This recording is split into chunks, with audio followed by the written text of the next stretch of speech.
I think one of the issues today with geopolitics, politics, investment, asset management is the crowding and the consensus thinking and the consensus positioning. And I think nut stuff exists I always say, to make you think, make you question, make you laugh, and make you money.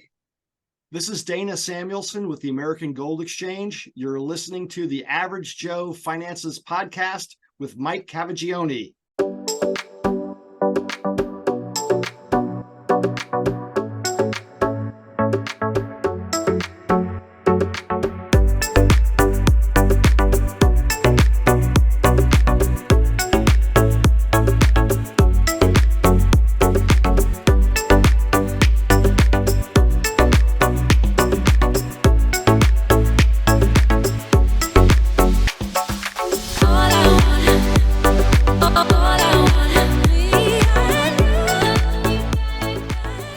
If you're watching this on YouTube, make sure you smash the like and subscribe buttons.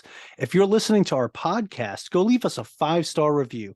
All of our links can be found in the video description or show notes below. Hey, welcome back to the Average Joe Finances Podcast. I'm your host, Mike Cavagioni, and today's guest is Will Nutting. Will, I'm super excited to have you on. We are very far apart from each other, with you being in the UK and me being out here in Hawaii. But I do appreciate you taking this time in the evening for you and the morning for me to have this conversation with me today. So welcome to the show. It's a total pleasure. Great to be here. Yeah, absolutely. Will, I want to kick this off the same way I start every podcast episode, and we want to know more about you. So if you could share a little bit about yourself and tell us your story. Who is Will Nutting? So Will Nutting writes under the name of Nut Stuff. Will Nutting is a non-university educator, curious, opinionated, strategic thinker and commentator who twice a week writes, I think you would describe as informed and straight talking views that connect the real world and the financial world. I don't seek agreement, and I like to be constructively disruptive, if such a thing can exist, because I think one of the issues today with geopolitics, politics, investment, asset management is the crowding and the consensus thinking and the consensus positioning. And I think nut stuff exists I always say, to make you think, make you question, make you laugh, and make you money. And I didn't come at this from the perspective of a bunch of university degrees. I came at this from having a degree from the University of Common Sense and Real Life. I was very lucky. I went to a bunch of good schools in the UK. I ended up going to a school called Eton, which is almost like a university of public schools. I never went to university. I came out. I became a soldier. I had an interesting time. It was pre-Afghanistan, pre-Iraq. I left. I went and worked in business. I went and worked on the banking side, in equities, capital markets. And I guess I learned the basics and the nuts and bolts of understanding how equities, bonds, foreign exchange, real estate all kind of fit together, all the macro building blocks. And then I just became increasingly frustrated by what happened with all the regulation that came in, and analysts and research just became increasingly castrated to the point where it really was almost meaningless and opinionless. And so nut stuff really came out of at the end of my kind of nearly 30 years of being involved in that world. And I just felt a need to write. And the pleasure of writing, I think it was described, it's like an intellectual ejaculation in terms of you feel that you have this the pleasure of seeing how the way the world fits together, how markets fit together, how stocks fit together, how equities fit together with other asset classes.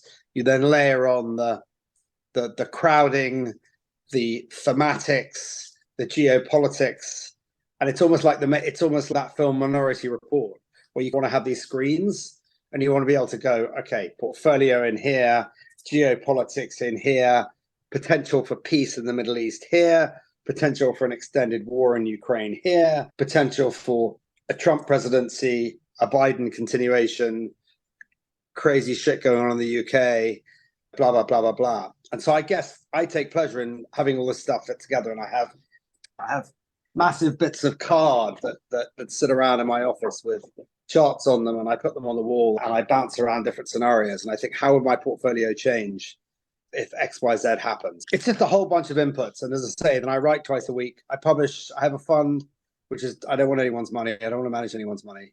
It's difficult enough running my own.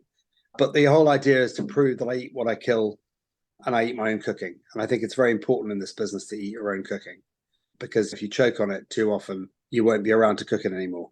So that gives you a sense as to who I am and why I'm sitting here. Yeah, no, that's awesome. And what a great description at the beginning there. I'm sitting here taking some notes as we're going, and you have some animated ways of describing your views of the market, right? But I find it very interesting that you're taking everything and piecing it together, from the geopolitical space to different actions happening around the world and events that are happening and how that affects the market, because it all does, right? And a lot of times people are just like, oh no, the market will figure itself out. The ship will right itself. And that's not always the case. There are all these outside factors that come into play. So you have these different contingency plans based off of what event might happen next. So you, like, if Trump was to get reelected, you know what you would do there. If Biden was to continue in office, you know what you would do there. If the war in Ukraine was to continue, you know what to do there. And everything that's going on in the Middle East, that these are all events that are taking place and playing parts in your mentality as to where you're putting your money. And when you say you have your own fund, so is this is something you put together, like your own personal set of particular companies that you invest in, or is Yeah, this so something different? I call it the Nut Stuff portfolio. I publish it every Monday with a few thoughts of stuff that I've seen over the weekend. And the idea behind it's got five themes. One of them is a macro overlay, one special situation. Then I have really complicated themes like wants and needs. And I try to think really simplistically. If I had a portfolio, my portfolio is between 60 and 70 stocks, which is probably too big for most retail investors. But that diversity has held me in pretty good stead. We started the portfolio on the 1st of January 2020, and we've compounded at 18% a year since then. And we're up That's a great return. 12 and a half for the year. It's long, it's global, long only, pretty big bias to mid cap, large cap. Plenty of special situation stuff in there that's had really good supernormal returns, so they become quite big bits of the portfolio. But on the whole, it's names that people would recognize and a few special sits that they wouldn't have.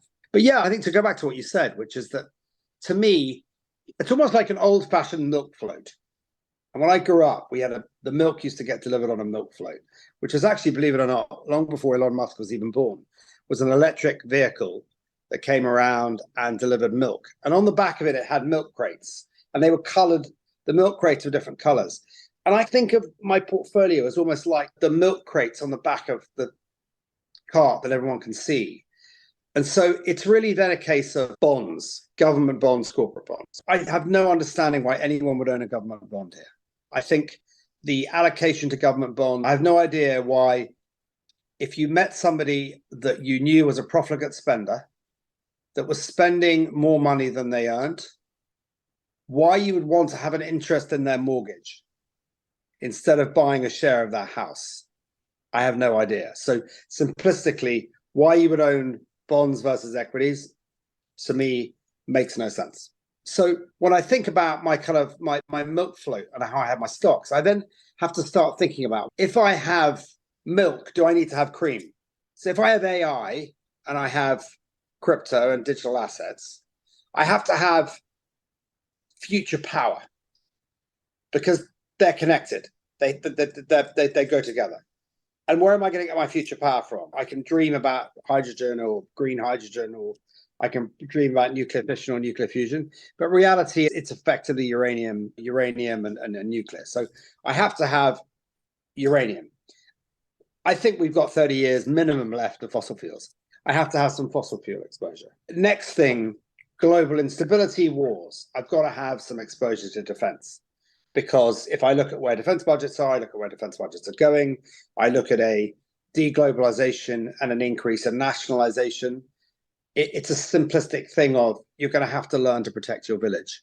So it's going to become a world of what do you need rather than what do you want. And so it's stuff like that.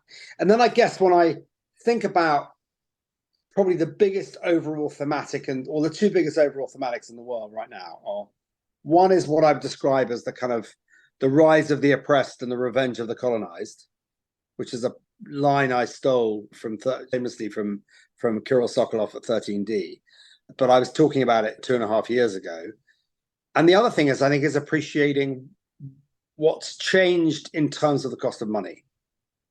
And I think most people who have a mortgage understand what happens when your money goes from being free. You're a real estate guy. You know what it's like having a portfolio of properties funded by free money. And you know what happens when that money starts to cost 6 or 7%. And you know what that does to your cash flow. You know what that does to your ability to execute your CapEx plans and everything else. And so I think that we're in this world where an enormous amount of people are only just beginning to wake up now and realizing that if we end up still with positive real interest rates, one, the Western capitalist system is going to struggle to function properly. And we're seeing that already. So, my friend Cuppy talks about is the Project Zimbabwe, which is completely right. We're seeing that. So then you have to think about back to the milk float, bumping its way down the road. If we're right on that, it's all very well to hark back to the S&P 500 returning 10.5%, 11% a year for 100 years if you reinvest the dividends. But where can you make a difference? So gold, the alternative financial system, gold, but in many respects, gold on the blockchain is a much better product than gold itself. So I go back to digital assets, I go back to gold. And so again, it's just trying to see joined up thinking and seeing what's in the crates, what's in the bottles on the back of the milk float. And I don't want to push this analogy too far, but that's how I think about it.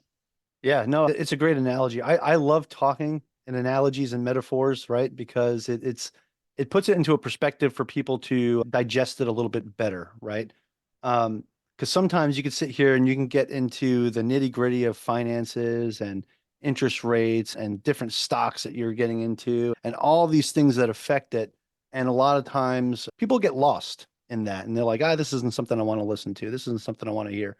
But when you talk about it in different like analogies and metaphors, it makes it, like I said, more digestible, and it's something that people might take on a little bit better. All of that is awesome stuff. Will, I want to circle back to something that you said earlier too, that you attended the University of Common Sense. And I feel like this is a common theme I see with a lot of entrepreneurs, right? It's not about having a college education or going to a top university or anything like that. It's about actually doing the research yourself and learning and never stop learning. Like you don't have to go to college to learn, right? You can get yourself in the books, you can listen to podcasts, you can go network and talk with experts in different fields and learn so much more from that. And then you can also really learn a lot from experience itself, right? And a lot of times some of that experience can cost as much as a degree from a top university because it will cost you when you make some of those big financial mistakes.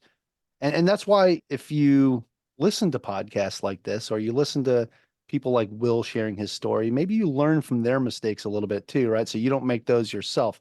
It's another way to think about not having to spend that money. But okay, that's neither here nor there. You had mentioned something that I want to talk a little bit about because I wrote this one down, right? Because just today's environment, right? The geopolitical environment that you were talking about before, you had mentioned something about revenge of the colonized, right? So this is something that we see globally, right? Where the top 1% is everyone's going after. We saw, what was it called back? Occupy Wall Street back in the 2010s and everything like that. This is it's like a sensitive topic, but at the same time, it's very relevant to where we are today. So can you dive a little bit deeper into what you mean by that? Yeah, I think about a harbor. So when you think about what's going on I have two daughters at university in America. So I talk to them about what's going on at their respective universities. And I think about a harbor and I think about society. And I think that what has happened with the level of debt and entitlement that exists in Western society, and it's permeated disastrous foreign policy from the United States. One progressive, disastrous bit of foreign policy after another. Now, maybe the road to hell is paved with good intentions. I have no idea. But what we've seen in the last few years is nothing short of a disaster. And by the way, the UK has followed along like a little puppy dog.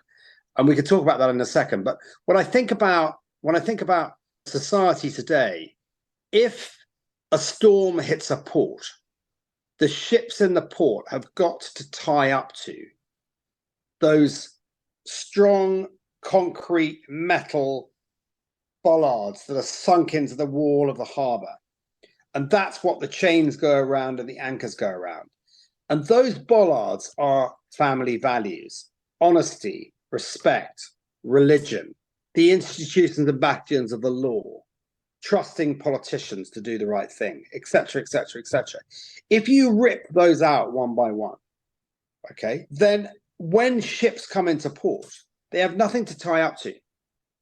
And so they're floating around in the sea, and they are at the whim of whatever the cause célèbre is at the time, whether it's a Palestinian flag, whether it's an Israeli flag, whether it's a Ukrainian flag, whatever it is.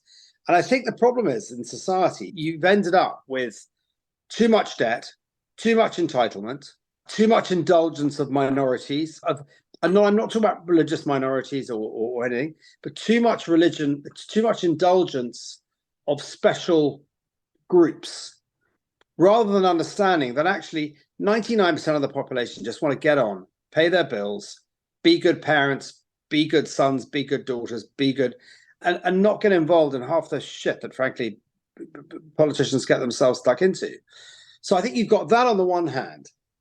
And then I guess when I look at the extreme end of what's gone on in wars, I try and distill it again with an analogy, and I hope your listeners will indulge me.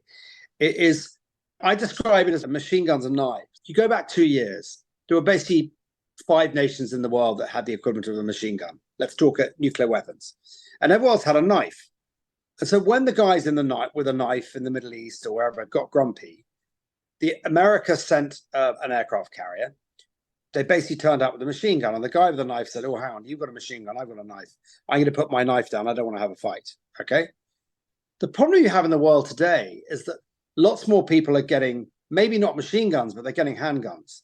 And in the case of Iran, in the case of Turkey, in the case of Saudi Arabia, probably they're all going to end up with machine guns. My point is that I think we're getting to a really interesting point where everyone's going to gather in the town square and everyone's got a gun.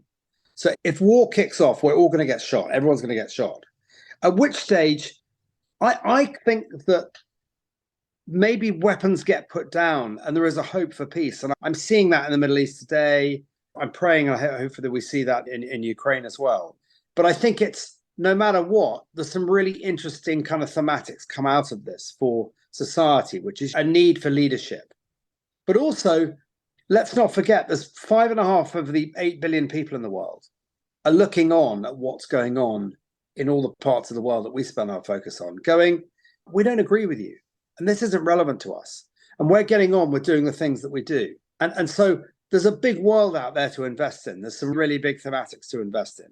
So I think that a lot of the world and a lot of assets are crowded into places that I think have got some really big structural issues.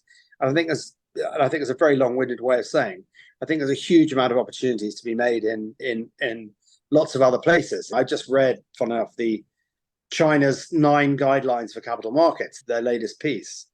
And I think China are getting their act together in a really big way.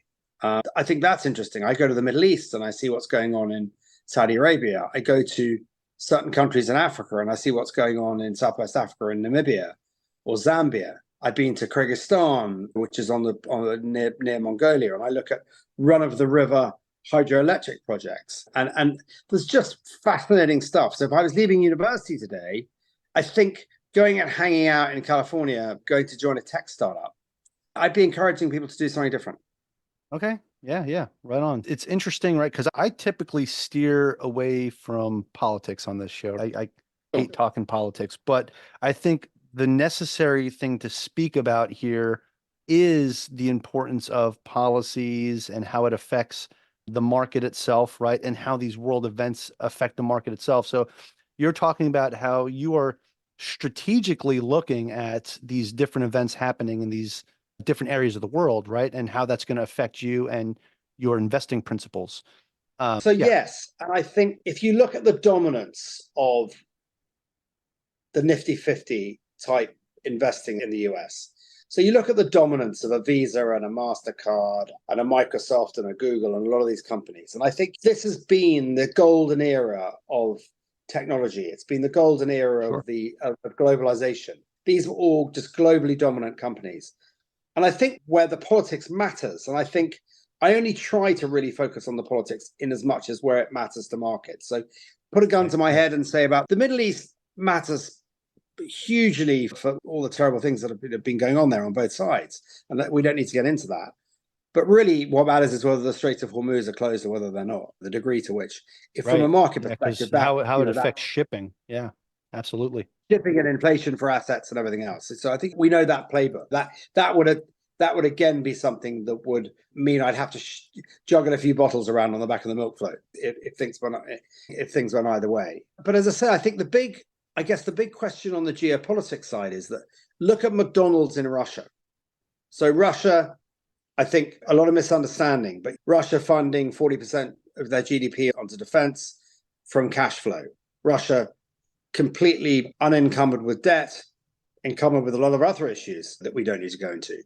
But I think McDonald's today exists in Russia. It's just named something else. It's serving the same burgers, the same chips, the same stuff and everything else.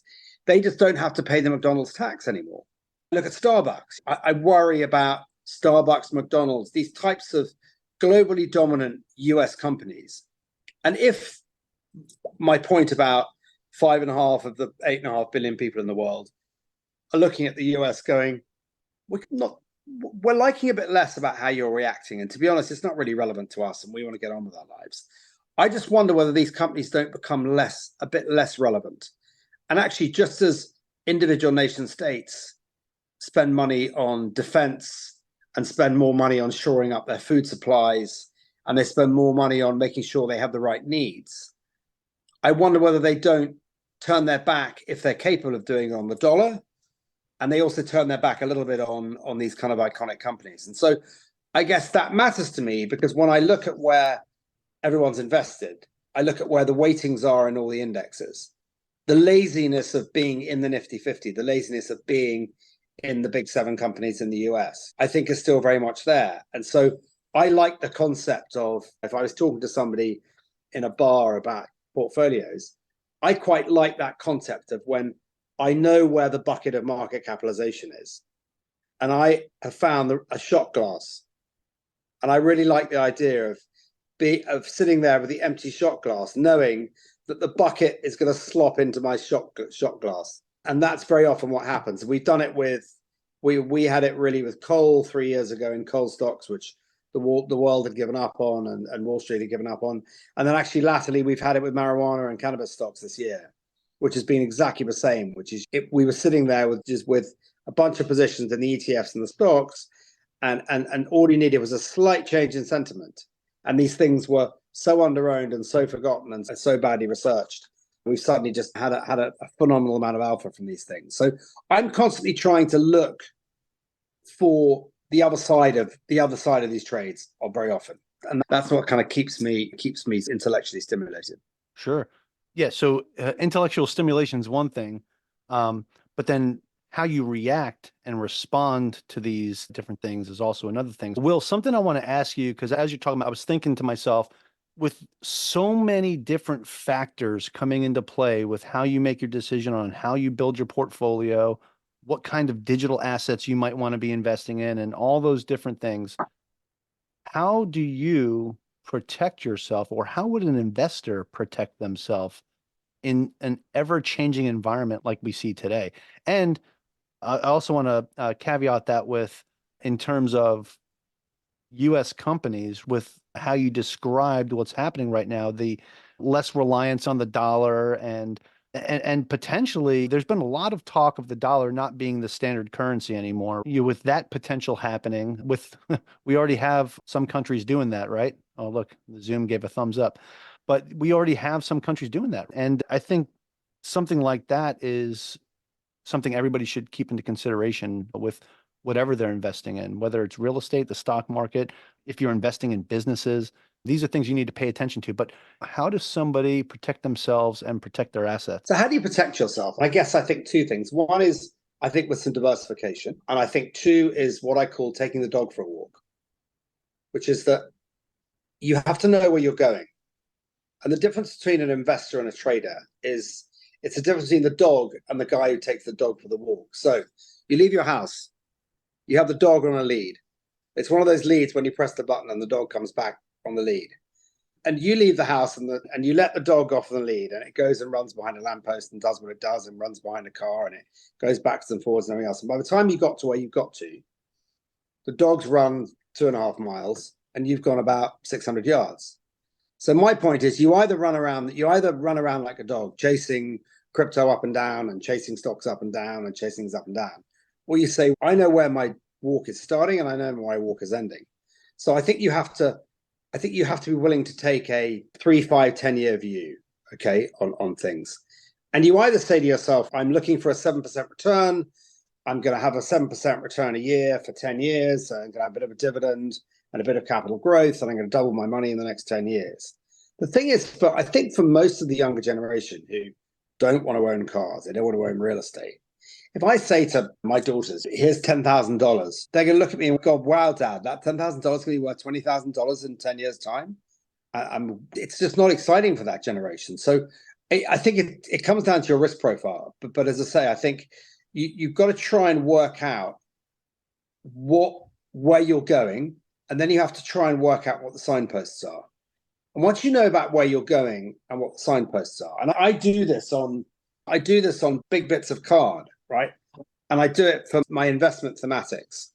And I do simple things. I've sat down with my godchildren before, and I've got a piece of paper out. I said, okay, we're going to build a portfolio. How do we build a portfolio? So let's find all the things that you most like spending money on. Okay. And these are the things you could not do without. And then we'll write them down, a list of things: my iPhone, my Facebook, Netflix, Estee Lauder's makeup, whatever it is, Coca-Cola, McDonald's, Greg's, Starbucks, whatever it is. And then I say to them, if I were to double the price of the product, where would you come to me and say, Dad, I absolutely still have to spend this money on this product? The third column is write down all the ones that have a public stock quote. And I said, notionally, that is the start of your portfolio. Notionally, the start is a portfolio. And it's not because it's going to be the best investments, but it's because those naturally are going to be the companies that you're going to want to watch the most, because ultimately that's where you have your greatest vested interest. Okay, right? And if you used to be a massive Starbucks aficionado, and you now go to your local artisan coffee shop in Maui, and you walk out of there and you constantly say, wow, you know what?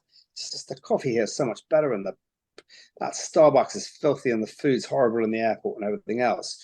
You then start to think a little bit like you're making some differentiation with your own experience. So my point is, that's the base of your portfolio. Then you have to start to think about geopolitics.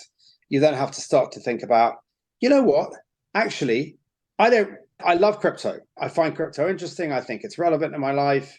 A lot of my friends buy crypto. Do I have a fundamental mistrust of government? Do I think that the confiscation of innocent Russians' assets in America is unacceptable? Do I think the quid pro quo, other people's assets will be confiscated on the other side? Well, if I do, then I've got to understand that maybe people are looking for a different financial system.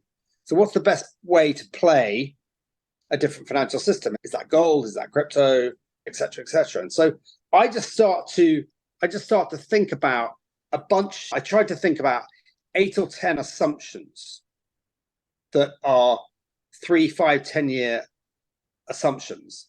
And then you just start to build in the bottles in the crates on the back of the milk float of the best way to play those things. Yes to AI, of course. But hey, if AI is going to take out 25% of the workforce of the average bank, what are those 25% people going to do? Are they going to go and play golf? Maybe they're going to go and play golf.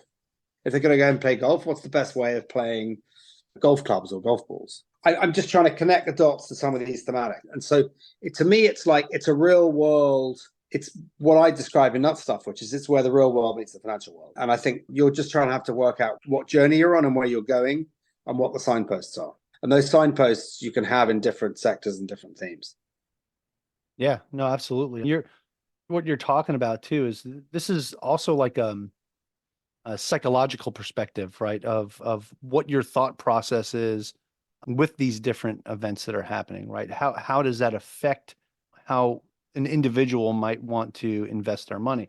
And you're talking about one of the ultimate safety nets, which is diversity, that you hear a lot of people when you're talking investing that really preach diversity. And this is one of the reasons behind it. It helps give you that safety net that if you put all your eggs in one basket and you drop the basket, there goes all your eggs.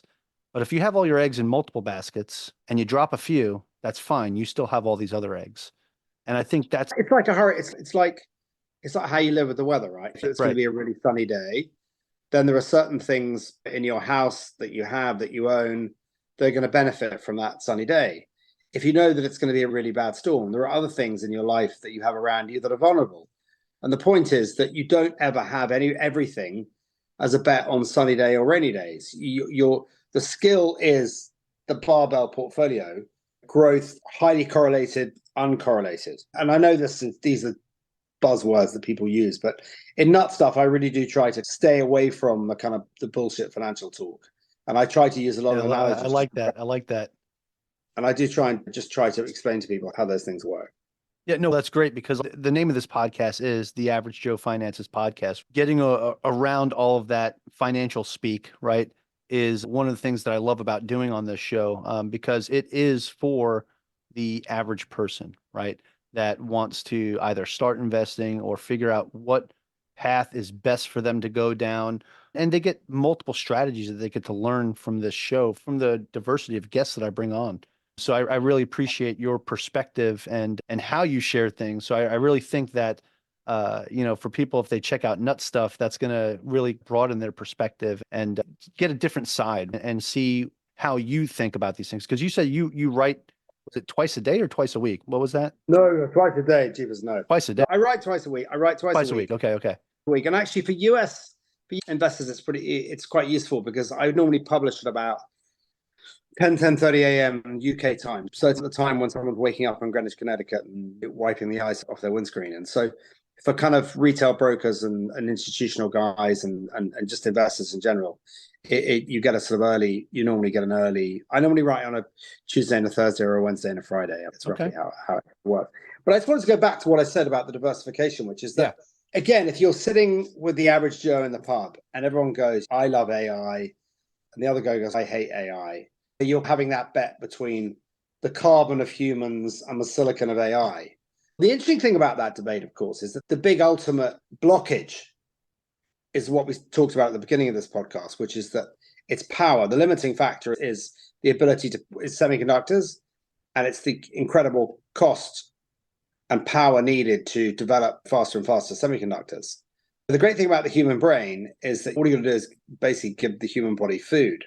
And so I'm a great subscriber of thinking AI is going to be incredibly relevant, but I still think on the whole would bet on the carbon of humans versus the silicon of AI. But my point about it is that I don't know that you necessarily need to have that debate. As the average Joe just sits there and goes, this stuff's happening, okay, whether I understand it or not. So how do I ultimately take a 5-year bet on this? Again, it's uranium. But also, let's be serious, we're going to have to mine more copper, okay, than we have in the last 5,000 years in the next 22 years. So if we're going to mine copper, you've got really one simple decision. Do you buy a copper equity or do you buy a copper stock? And the same, or do you invest in a mining company? Would you invest in a mining company? Or the mining companies, their biggest input cost is energy, or actually fossil fuels. And some mining companies are really well run. And ArcelorMittal in the world of steel, unequivocally, as a smart hedge fund manager said to me last week, he said, probably in most cases, right now, I would own the commodity. I just own the commodity or the ETF over the equity. In the case of steel, I think I probably would own ArcelorMittal over the commodity. And I think that's an interesting call. Yeah. So, Will, just to go off of that, you ask yourself that one question, and it just gave you 5 different investment opportunities. When you ask yourself, okay, so with this happening and copper having to be mined more, do I invest in copper? Do I invest in a stock involving copper? Do I invest in the company that's mining the copper? Do I invest Energy? in the stock that's going to? Do I invest in the stock that's going to take the copper, turn it into a cable, and Right. then do I invest in the connectivity into the grid that makes the power consumable? Completely There's right. 7 So right there. 7. yeah. So these are all the thematics, and I guess to a degree, I guess that's where someone like me comes in. Is that I've got the resources to do the relative valuation analysis and do some qualitative and quantitative stuff on some of these ideas. Yeah, absolutely. So, Will, this is good stuff. So, for those that are listening right now, if you don't know, obviously I had taken a break for a while. The episode before this was me introducing our new co-host, but this is the first interview I've done in months, right? Because I had a whole lot of content to keep this podcast going. But man, what a way to start by having Will on and just your perspective on things. I love it. With that being said, and with going over your story and everything that you've done, I've got some great notes here from talking to you. I'd like to transition this into something that I call the final round. It's where I'm going to ask you 4 questions that I ask everybody that comes on the show, and it helps the audience here see what your thought process is under a little bit of pressure or some of your decision making when you get asked some of these questions. So if you're ready to go, we'll get that party started. I am green buzzer. Okay. All right, here we go. All right, so Will, the first question I want to ask you is, what is the biggest mistake that you've ever made when it comes to your finance or business life? Biggest mistake for finance was getting divorced. Sure. Okay. Who wants to be a millionaire in reverse? But it only That's an takes one interesting way to question. put it. It only takes one question, not 10. But I think the serious point is that I think if I'd had my time again, I regret spending too much time in easy places when I had time to be on holiday or take a break. I wish I had challenged myself earlier in life to go to the places that other people didn't go. And I think today that is such an incredibly relevant thing. You know, I think to go and see, I travel a lot, and I think I'll probably go to 17 countries this year. Awesome. And one of the reasons I do it is because people are kind enough, knowing that I have a reasonably good reach on nut stuff. People will want to talk to you. I can go and talk to you and give some presentations and talk to people. But also, I learn an enormous amount by understanding what a Namibia or a Zambia, as I've mentioned it already, a Panama, a Kyrgyzstan, a Turkmenistan, a Trinidad have to offer. If I'd never been to Trinidad, I wouldn't know that Trinidad is the only country in the world that has so much excess power that every single vehicle in Trinidad could be an electric vehicle, and they could plug it into the grid whenever they wanted to, and they could charge. Trinidad has, on a per capita basis, the greatest amount of excess power because they built this huge power station, and they never built the aluminium smelter next door to it for the power. Now, when you start to learn about things like that, you suddenly realize the business opportunities that get thrown up by it. So travel, again, long-winded way of saying it, travel, meeting people, going to interesting places, dare to be different, dare to go to interesting places.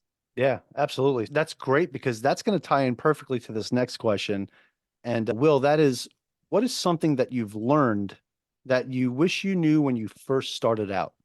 Something I've learned that I wish I'd know. I'm struggling to think that there's anything that doesn't fall into that camp, to be honest. I think probably patience. And I think it goes to what I said about how to think about constructing a portfolio or trying to play markets. I wish I'd learned earlier.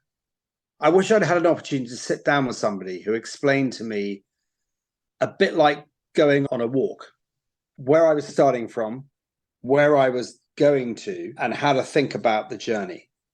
Because without having the journey, it's very difficult to hang everything else onto it. It's such a mumbo jumbo. You think of 12-factor macro. Think of all the asset classes, then think about stocks, ideas, thematics, politics, and everything else. So from an investment perspective, I think you've got to have a tree, you've got to have a milk float for one, okay? And you've then got to have a kind of a sense of what the crates are, because only once you've got that structure can you then start to think about what goes in the crates. Yeah. I wish I'd had big bits of card and big marker pens on my walls sooner. Okay. Fair enough. Yeah. Surround yourself with stuff that's going to keep your eyes on the prize there. Okay. So Will, next question I have for you is, do you have any tips or tricks that you would recommend to someone else that is just getting started today? Subscribe to Nut Stuff. Shameless plug. No, I'm serious. Cheap, really cheap. What a cheap jibe. No, the answer is yes. Read, study history. Use Twitter to find the smart and intelligent people that other people much smarter and more intelligent than me follow. Again, choose the subjects, choose the things that interest you, and read up on them, and then try and work out whether there is an investable conclusion from that stuff. Absolutely. All right, right on. All right, this last question of the final round is not like the others. This is more of your opinion, but do you personally have a favorite business, investing, or real estate related book or podcast or both? I mean, I think there's a load of great podcasts. I mean, I think your podcast is great. I listened to a couple of your past podcasts. I like real world people, now a shameless plug for me. I like it. talking about real world stuff. And I listen to the Market Huddle. I think Kevin does a great job. I listen Unheard with a guy called Freddie Gray, Unheard, does some really interesting podcasts. There's some guys called the Money Market podcast in the UK. And if anyone gets hold of me and email me, I'll really happily give people a reading list and a podcast follow list. If anyone, we can talk about it at the end, but you can sign up and subscribe to Nut Stuff for a free trial, and you'll then get my email address, and you can just email me, and I'll happily send you a list of people that I follow. So, Will, actually, speaking of that, is a question I want to ask you as well. Yeah, sure. And this question right here, I have the final round, but this really is the last question. And this is the most important question I ask throughout the entire interview, right? Because people may have been listening to this show and saying, I really like Will's perspective on this, and I want to learn more about Will and about his strategies and nut stuff, right? So with that being said, Will, where can people find more information about you? Do you have a website you could share with us? Any social media profiles people can follow? There's a website called www.nutstuff.co.uk. You can sign up there for a free trial. You can sign up. We charge, it's a subscription business. We charge people £85 a year, £85 a month, £1,000 a year. If anyone has a special need situation, they can plead to us. But no, in reality, I write twice a week. And I think the best way to understand how I take all this stuff and distill it down into kind of some fairly pithy investable conclusions is to read it. And I think if you read it a couple of times a week, it will give you a pretty good perspective on how I look at the world. And as I say, I was precursor to this by saying that you may not necessarily agree with me. If I make you throw up over your breakfast in the morning by something I say, I'm not doing it with the intention of doing that. I'm doing it because I think sometimes we need to be made to question and to think about versus consensus. But as I said, I think the stocks and the portfolio and the sector will be fairly logical. The one thing you asked me about was a book. And I'd say I think Ed Conway wrote a book called Material World. And I think it's probably a book that's about the biggest mean reversion that I'm going to see in my financial career. And I describe it simplistically as you have Maslow's hierarchy of needs. So you have Maslow's pyramid of needs, which is a great thing to look up on the internet. And what's fascinating about Maslow's pyramid of needs is that the need is not where all the market cap is. All the market cap is in the world of wants. And what Ed Conway's book focuses on is the needs. And I think that we're going to find ourselves having to focus much more on needs, about personal security, about defense, about food, about energy. And as I say, I think that's where the mean reversion happens. The AI and the crypto, which are fascinating and interesting, are not going to happen without the picks and shovels of the gold rush. And we just have to try to work out, we have to have a healthy balance between the two. Yeah, absolutely. Hey, so this was a fantastic first interview for me to have coming back from my break. I really enjoyed talking with you today. I thought it was absolutely fantastic. So thank you again for taking the time out of the day, or for you, the evening, to have this conversation with me. I genuinely appreciate it, and I'm sure my listeners will too. Thank you so much. Pleasure, Mike. Well, as I say, just they can log into the website, sign up, and we can end up having a dialogue. There's talk to me at nutstuff.co.uk.